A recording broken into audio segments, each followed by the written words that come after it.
Good evening, everyone, and welcome to the TV6 Digital Desk live stream.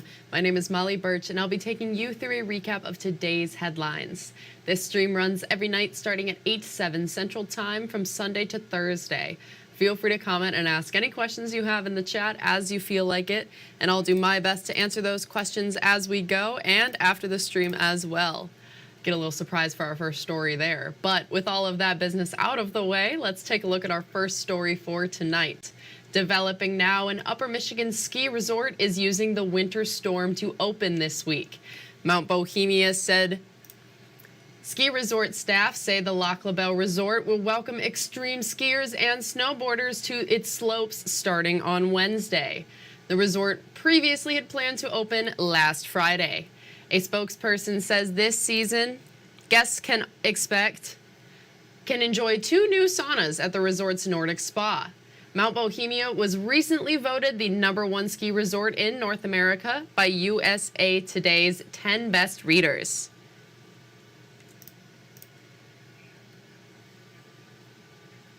And no one was hurt this morning in a house fire on Law Road in Ely Township. Crews on scene say the fire started in the basement of the home and was contained to one room. There was minimal damage to the home.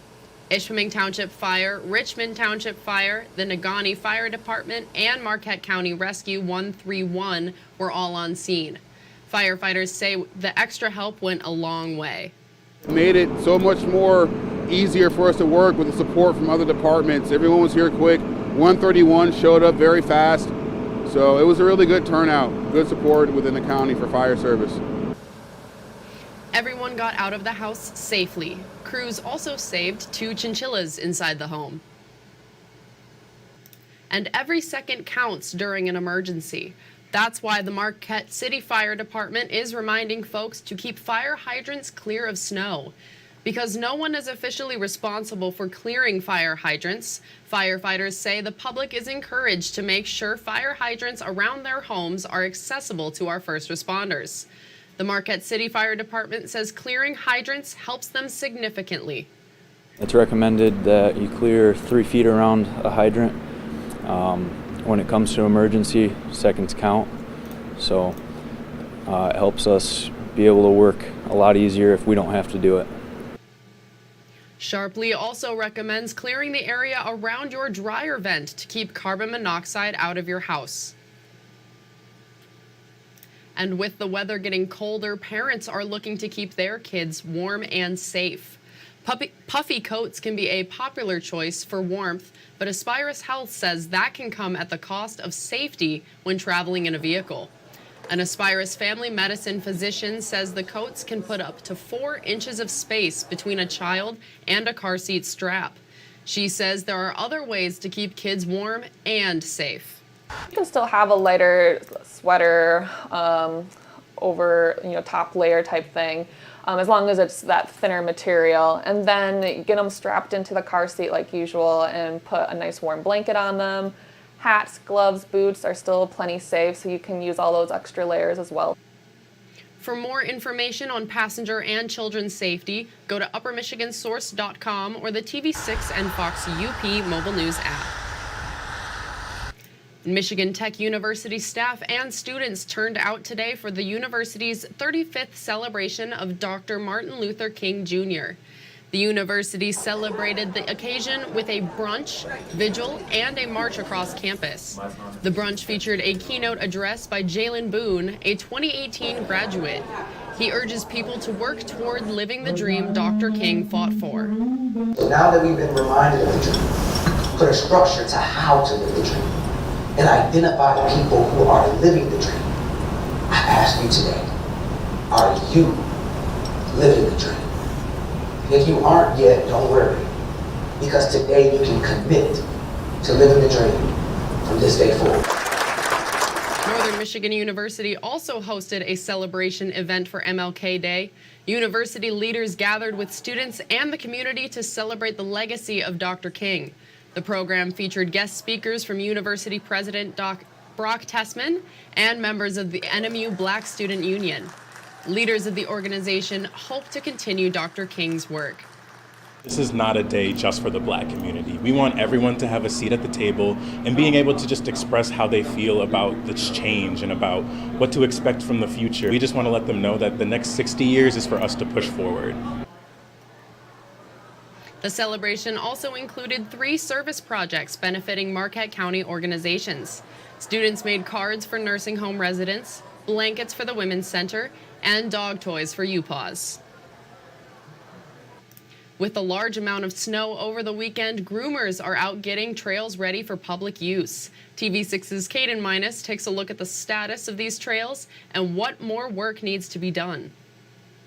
Volunteers at Ramba Trails have been hard at work. They're getting snowshoes, fat tire bikes, and cross-country ski trails ready for the public.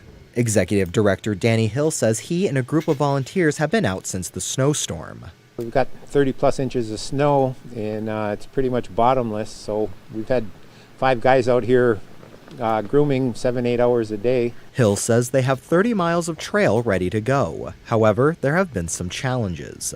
There's no moisture in the snow, and so you sink, right to the ground. So there's spots out there that were chest deep in the drifted areas. Hill explains the powder limits what you can do on the trail. Right now we'd prefer if it was only snowshoers on the trail. It's not good for biking and definitely not good for foot traffic. Cross-country skis are fine, but snowshoes are the preferred mode on the trails right now. Hill says this is a huge difference compared to earlier this month. He's glad to see the UP back to its usual self. Foreseeable future looks good for snow, so I think it's all systems go right now for the rest of the winter. Hill says they expect the rest of the trails to be groomed by the end of the week and reminds those wanting to walk the trails to wear snowshoes. Caden Minus, TV6 News, Ishpeming. Thank you, Caden. The city of Escanaba is asking residents to not push snow onto city streets. The city's public works director says after last week's storm, he saw more people pushing snow into the streets than in previous years. He says he understands it's frustrating when driveways and sidewalks get blocked by city plows, but the snow removal ordinance is there to ensure excess snow doesn't build up on streets after plowing. The biggest concern was once the plows come through, people were going back behind them blowing snow into the road after the street's already been cleared up. DuBois says you can put your excess snow in your yard. The city also recommends snow be shoveled off sidewalks within 72 hours to ensure clear paths for mail carriers and emergency crews. And finally, tonight on the TV6 Digital Desk live stream, the City of Escanaba Recreation Department has a way for you to enjoy a popular winter sport without hitting your pocketbook. The city's free snowshoe rental program was previously known as the Delta County Snow Trek program. Now, the only location to check out gear is at the Catherine Boniface Civic Center in Escanaba. The department has 20 sets of snowshoes and some trekking poles for those who need them. The snowshoes go by weight, so the smallest size we have is size 20, which is about 100 pounds, and the largest size we have is size 36, and that's for like 300 plus pounds. The city does not reserve snowshoes, but you can call ahead and check availability.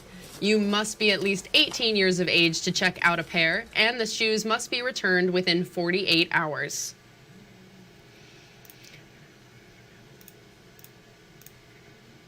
And that's all the stories we have for you tonight. Be sure to tune in tomorrow night where I'll be here in the same place at the same time. That's 8/7 Central Time with a recap of tomorrow's headlines. Don't forget you can find us streaming on Facebook or YouTube, whichever platform you'd prefer. And if you have a story idea you think we should report on, feel free to contact us at any time.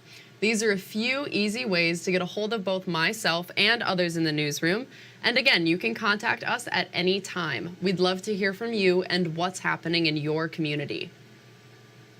Thank you again for joining me live at the TV6 Digital Desk. Have a great rest of your night.